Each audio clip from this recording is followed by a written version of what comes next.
Hello student, welcome to my channel basic history note. This is Sandhya Saini. Student, आज हम chapter 2 के दोहरा लेखा प्रणाली के तात्विक सिद्धांत एवं व्यवहार के बारे में बताएंगे।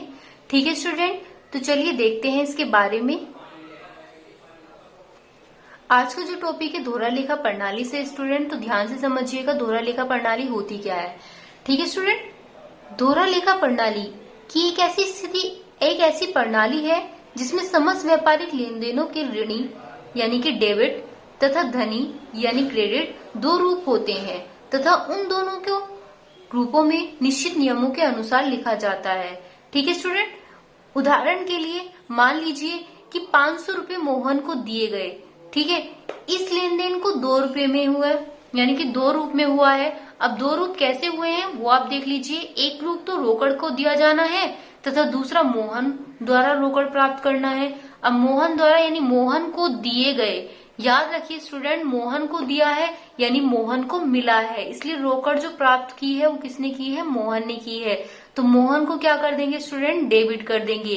यानी जिसको भी मिलता है, मान लीजिए कि आपका यहाँ पर मोहन दे रखा है, मोहन को मिल रहा है तो मोहन को हम डेबिट कर देंगे। ठीक है, और क्या मिल रहा है, वो कैश मिल रहा है, तो वो कैश हमारा रोकड़ खाता जो है वो हम क्या कर देंगे, क्रेडिट कर देंगे। समझ में आ गया स्टूडेंट। तो मोहन को ऋणी यानी डेबिट तथा रोकड़ खाते को धनी यानी क्रेडिट कहा जाएगा। ठीक है स्टूडेंट, तो दोहरा लेखा प्रणाली का जो तात्विक सिद्धांत है उसमें यही बताया जाता है कि आप लेन देन किस तरीके से करोगे और जो लेन देन कर रहे हो वो डेबिट और क्रेडिट में किस तरीके से करके दिखाओगे। ठीक है स्टूडेंट, चलिए नेक्स्ट पॉइंट देखते हैं। दोहरा लेखा प्रणाली का जन्म या प्रादुर्भाव, ये मोस्ट इम्पोर्टेंट है। इसका प्रादुर्भाव किस तरीके से किया जाता है ये आपको जानना बहुत ज्यादा जरूरी है। यहाँ पे देखिए, वर्तमान में बही खाते के अनेक प्रणालियां प्रचलित हैं, परंतु इनमें से सबसे अधिक लोकप्रिय, सरल तथा वैज्ञानिक पद्धति दोहरा लेखा प्रणाली है। इस प्रणाली के जन्मदाता इटली के ल्यूकस पेसियोली है।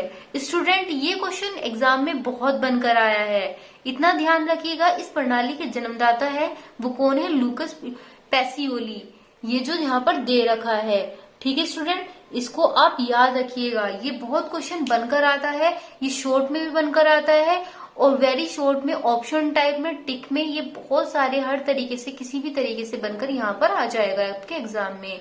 चलिए, जिन्होंने 1494 में डी कंप्यूटर्स एड स्क्रिप्चर्स नामक पुस्तक प्रकाशित करके इस प्रणाली का प्रारंभ किया था। तो स्टूडेंट, यहाँ पर जो नामक दे रखी है, पुस्तक का नाम भी पूछ लिया जाता है और किस सन में दिया गया ये भी पूछ लिया जाता है। ठीक है स्टूडेंट, तो एग्जाम में किस तरीके से क्वेश्चन बन के आएंगे एक बार फिर से मैं आपको यहाँ पर बता देती हूँ। आ जाएगा आपका दोहरा लेखा प्रणाली से क्या आशय है, या दोहरा लेखा प्रणाली के बारे में आप बताइए। दोहरा लेखा प्रणाली में किस तरीके से लेन देन किया जाता है, इस तरीके के क्वेश्चन बनकर आएंगे। और जब भी इस तरीके के क्वेश्चन बनकर आएंगे तो आप इस तरीके से यहाँ पर जैसे लिखा हुआ है ऐसे आप एग्जाम में लिख करके आ जाइएगा। ठीक है, यह मैंने आपको एग्जाम के प्रिपरेशन के पैटर्न पर ही तैयार किया है। दोहरा लेखा प्रणाली का जन्म और प्रादुर्भाव कैसे हुआ, किसने किया, इस तरीके का क्वेश्चन बनकर आएगा। ठीक है स्टूडेंट, और किस प्रकार हुआ, तो यहाँ पर जो मैंने आपको बताया है, लूकस पेसियोली और डी कंप्यूटर्स एंड स्क्रिप्चर्स, ये हमारा क्या है, ये याद आपको रखना है। पुस्तक प्रकाशित यानी कि पुस्तक का नाम और किसका नाम, जन्मदाता, वो कहाँ के थे, इटली के थे। ठीक है स्टूडेंट, चलिए नेक्स्ट में देखते हैं दोहरा लेखा प्रणाली की विशेषताएं या लक्षण। स्टूडेंट, दोहरा लेखा प्रणाली की विशेषताएं लक्षण क्वेश्चन बहुत आता है बन करके। तो यहाँ पर देखिएगा, यहाँ पर किस तरीके से करना है, दो पक्षों का प्रभाव। हमेशा विशेषताओं में दो पक्षों का प्रभाव बहुत होता है, जैसे मैंने अभी आपको दोहरा लेखा प्रणाली में समझाया था। एक ऋणी होता है और दूसरा धनी होता है। स्टूडेंट, जिसे मिला हुआ होता है वो हमारा क्या होगा, यहाँ पर ऋणी होता है, और जिसके द्वारा लिए दिया गया है यानी पाने वाले का नाम और देने वाले के जमा, तो नाम ऋणी में और जमा यानी कि धनी में, इस तरीके से आप दिखा सकते हैं।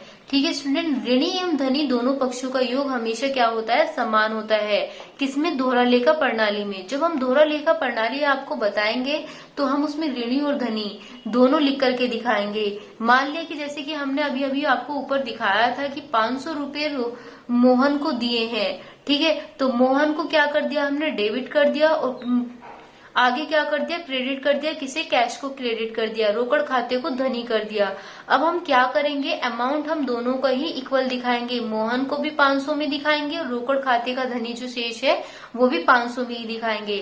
तो इस तरीके से इनका योग क्या दिखाएंगे, हम समान रूप में दिखाएंगे। ठीक है स्टूडेंट, ये टॉपिक आपको समझ में आया। चलिए नेक्स्ट पॉइंट में हमारा क्या दे रखा है, निश्चित नियमों का पालन। ठीक है, अब स्टूडेंट निश्चित नियमों का जो पालन है वो किस तरीके से किया जाता है, ये भी हम ऋणी और धनी से ही करेंगे, लेकिन कुछ नियमों और सिद्धांतों के पालन पर करेंगे जब वो बोलेगा। ठीक है, क्वेश्चन में पूछ लेगा। फिर उसके बाद में आता है वैज्ञानिक प्रणाली। स्टूडेंट वैज्ञानिक प्रणाली होती क्या है, ये मैं आपको पहले ही बता चुकी हूँ। इन जो नियमों और सिद्धांतों के अनुरूप किया जाए, ठीक है, के द्वारा किया जाए, मान लीजिए, तो वो वैज्ञानिक प्रणाली में ही आता है। अब आता है नेक्स्ट पॉइंट, क्रमबद्ध प्रणाली। अब क्रमबद्ध प्रणाली किस तरीके से कर सकते हैं, जब हम कोई लेन देन करते हैं तो वो रोजनामचे में लेखा किया जाता है। पहले हम रोजनामचे में करेंगे, दूसरे नंबर पर हम खाता बही में लेखा करेंगे, और जो शेष निकाला जाता है वो तलपट के द्वारा तैयार किया जाता है। स्टूडेंट ये चीज याद रखना, मैं फिर बता रही हूँ। पहला पॉइंट हम रोजनामचे में करते हैं, दूसरे में हम खाता बही में करते हैं, और तीसरा जो होता है वो तलपट में कर हम दिखाते हैं। तलपट से अंतिम खाता तैयार किया जाता है। ठीक है स्टूडेंट, नेक्स्ट पॉइंट में आता है वैयक्तिक एवं वैयक्तिक पहलुओं का लेखा। ठीक है स्टूडेंट, अब इस प्रणाली में किसी भी लेखा का वैयक्तिक और अवैयक्तिक दोनों पहलुओं का प्रकाश डालती है कौन, दोहरा लेखा प्रणाली। स्टूडेंट इस चीज को आप बहुत अच्छे से ध्यान से देखिएगा कि जो विशेषताएं हैं, क्वेश्चन बनकर आएगा कि दोहरा लेखा प्रणाली की विशेषताएं बताओ या फिर दोहरा लेखा प्रणाली के लक्षण बताओ, इस तरीके से पूछ लेगा। विशेषताएं या लक्षण दोनों एक ही होते हैं। ठीक है स्टूडेंट, और मैंने जैसे बताया है ये 5 टॉपिक यहाँ पर आपको दिखाई दे रहे होंगे, 5 नहीं है 6 है टॉपिक। ये 6 टॉपिक आपको दिखाई दे रहे होंगे जिसके बारे में मैंने अभी आपको बताया है। आप एग्जाम में ऐसे भी लिख करके आ सकते हैं। ठीक है, यदि शॉर्ट में पूछा जाए तो सिर्फ आप नाम लिख करके छोड़ दीजिएगा, और यदि लॉन्ग में पूछा जाए तो आप इसके बारे में भी लिख दीजिएगा। ठीक है स्टूडेंट, चलिए नेक्स्ट में देखेंगे। स्टूडेंट हमारा नेक्स्ट पॉइंट है दोहरा लेखा प्रणाली के गुण। अब दोहरा लेखा प्रणाली में जो गुण होते हैं वो भी मैं आपको बता दूं कौन कौन से होते हैं। ठीक है, समस्त लेन देनों का पूर्ण ज्ञान, ये होना बहुत ज्यादा जरूरी है। यदि आपको इसका पूर्ण ज्ञान नहीं है तो आप क्या करेंगे, दोहरा लेखा प्रणाली के गुण को नहीं जान पाएंगे। आपको ये भी पता होना चाहिए कि समय तथा श्रम की बचत भी दोहरा लेखा प्रणाली के गुण में ही होती है। अशुद्धियों का सरलता से ज्ञान। ठीक है, अशुद्धियों का सरलता से ज्ञान, इसके बारे में मैं आपको बता देती हूँ कि अशुद्धियां क्या होती हैं और किस तरीके से की, या फिर कह सकते हो सकती है। ठीक है स्टूडेंट, अब अशुद्धियों में का जो सरलता से ज्ञान है उसका समायोजन भी कहाँ पर किया जाता है, अशुद्धियों सरलता से ज्ञान में किया जाता है। फोर्थ पॉइंट पे हमारा जो आता है लाभानी का ज्ञान। लाभानी का ज्ञान हमें होना बहुत जरूरी है, जो दोहरा लेखा प्रणाली में आता है। ठीक है, और लाभानी का ज्ञान किससे होगा, लेन देनों से होगा। आर्थिक स्थिति का ज्ञान भी हमें पता होना चाहिए। आर्थिक स्थिति व्यापार से बनती है, और जब व्यापार में लाभानी होती है तभी हम आर्थिक स्थिति का ज्ञान का पता लगा सकते हैं। ठीक है स्टूडेंट, फिर उसके बाद में आता है जालसाजी व धोखेबाजी से सुरक्षा। अब जालसाजी व धोखेबाजी से सुरक्षा भी हमें बहुत जरूरी है, जब भी हम उसका पालन करते हैं, और उसके लिए हम दोहरा लेखा प्रणाली यानी कि दोबारा से उन चीजों का लेन देन करके लिखते हैं। ठीक है स्टूडेंट, चलिए नेक्स्ट पॉइंट पे देखते हैं हमारा क्या दे रखा है, लोजदार प्रणाली। कुछ प्रणाली हमारी कैसी होनी चाहिए स्टूडेंट, लोजदार भी होनी चाहिए। अब लोजदार कैसी होनी चाहिए, जैसे विशेषता के कारण व्यवसाय में वृद्धि या संकुचन की स्थिति में इस प्रणाली को बदलने की आवश्यकता नहीं होती है, तो ये लोजदार ही होती है। ठीक है स्टूडेंट, वैज्ञानिक प्रणाली में मैंने आपको बताया था कि जो नियम होते हैं और सिद्धांत होते हैं वो हमारी वैज्ञानिक प्रणाली के द्वारा पर ही किए जाते हैं, वो जैसे कि हमारे दोहरा लेखा प्रणाली में दिखाया जाता है। कर्मचारियों को लाभ होना बहुत जरूरी है। कर्मचारियों को लाभ से क्या होगा, उनके अंदर आत्मविश्वास में वृद्धि होगी, कुशलता के आधार पर कार्यों का विभाजन भी होगा, और योग्यताओं के अनुसार परिश्रमिक निर्धारण भी होगा। ठीक है स्टूडेंट, ये आप एग्जाम में जाकर के लिख सकते हैं। इस तरीके से आप इनकी प्रिपरेशन कर सकते हैं। सरकार को लाभ, सरकार को भी इसमें लाभ होता है, वो किस तरीके से होगा ये मैं आपको बता देती हूँ कि जो सरकार को लाभ होगा, जैसे व्यापार में कोई वित्तीय स्थिति की जानकारी, व्यवसाय की प्रगति अथवा पिछड़ेपन की जानकारी, ये कह सकते हो कि कर निर्धारण में सुविधा, व्यवसाय संबंधी कानूनों में संशोधन, या फिर बीमार इकाइयों की जानकारी, लाइसेंस, इन चीजों से क्या होता है, सरकार को लाभ होता है। और कर निर्धारण यानी कि टैक्सेस, जो आपको बताया गया था, वाणिज्य कर, आयकर, संपत्ति कर, मनमाने ढंग से वो क्या कर लेते हैं, कर निर्धारण में सहायक हो जाते हैं। तो ये चीजें हमारे दोहरा लेखा प्रणाली में आती है स्टूडेंट। तो अगर आपसे पूछा जाए एग्जाम में दोहरा लेखा प्रणाली के गुण बताओ, तो आप ये गुण लिख सकते हो, और जो मैंने इसके बारे में बताया आप वो बारे में भी लिख करके आ सकते हो। ये क्वेश्चन आपके दो तरीके से बन सकते हैं, शॉर्ट में भी और लॉन्ग में भी। ठीक है स्टूडेंट, चलिए आगे देखते हैं। अगला पॉइंट है हमारा दोहरा लेखा प्रणाली के दोष। ठीक है स्टूडेंट, अब दोहरा लेखा प्रणाली के जो दोष है वो किस तरीके से हैं, ये हमारे केवल बड़े पैमाने के आधार पर ही किए जाते हैं। व्यापार में करेंगे जो दोष पाया जाएगा वो बड़े पैमाने पर होगा, छोटे पैमाने पर नहीं होगा, क्योंकि जो बड़े पैमाने का लेन देन है वो ज्यादा होता है।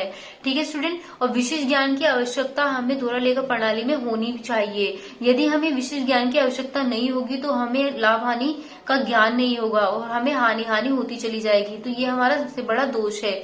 मितव्ययता का अभाव, हम जितना ज्यादा खर्चा करेंगे अपने उसमें उतना ज्यादा हमारा लेन देन यानी कि वो हमारा अभाव दिखाता रहेगा, खर्चा दिखाता रहेगा। फोर्थ पॉइंट में नियंत्रण संबंधी कठिनाइयां, कुछ कठिनाइयों पर हमें कंट्रोल करना चाहिए जिसमें दोहरा लेखा प्रणाली में लेन देनों के ज्ञान की जानकारी हमें हो सके। तो जो नियंत्रण है अगर हम नहीं कर पाएंगे तो हमारा वो दोष सबसे ज्यादा पाया जाएगा। अशुद्धियों का ज्ञान होना हमें बहुत ज्यादा जरूरी है कि हम कहाँ गलतियां कर रहे हैं कहाँ नहीं, और ये गलतियां कैसी होती हैं, जब हम कोई लेन देन करते हैं उनका सही तरीके से विवरण नहीं लिखा जाता है। ठीक है स्टूडेंट, फिर उसके बाद में आता है व्यवहारों का लेखा न होने के दोष। अब व्यवहारों का जो लेखा है स्टूडेंट, उसमें क्या करेंगे, उनका दोष बहुत तरीके से पाया जाता है। आपके व्यवहार, आपके बोलचाल, ये चीजें भी होती हैं। लेकिन हाँ, यहाँ पर क्या दे रखा है, लेखा न होने के दोष।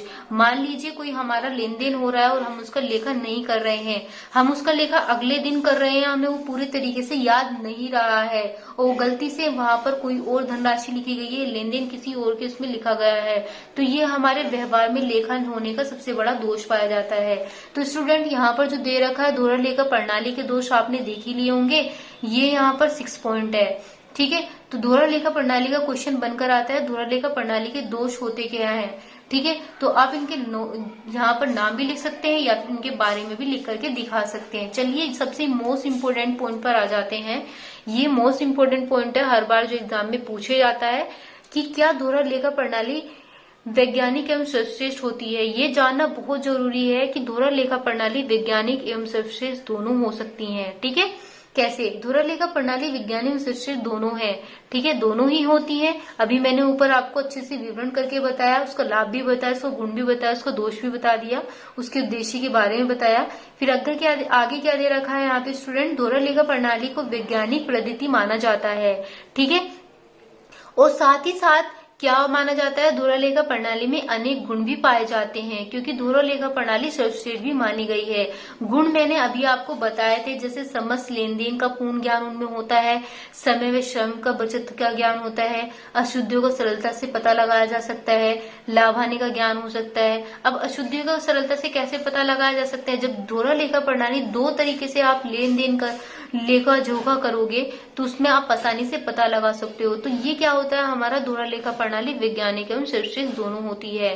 ठीक है स्टूडेंट, तो आपको ये चीज जानकारी मिली गई होगी।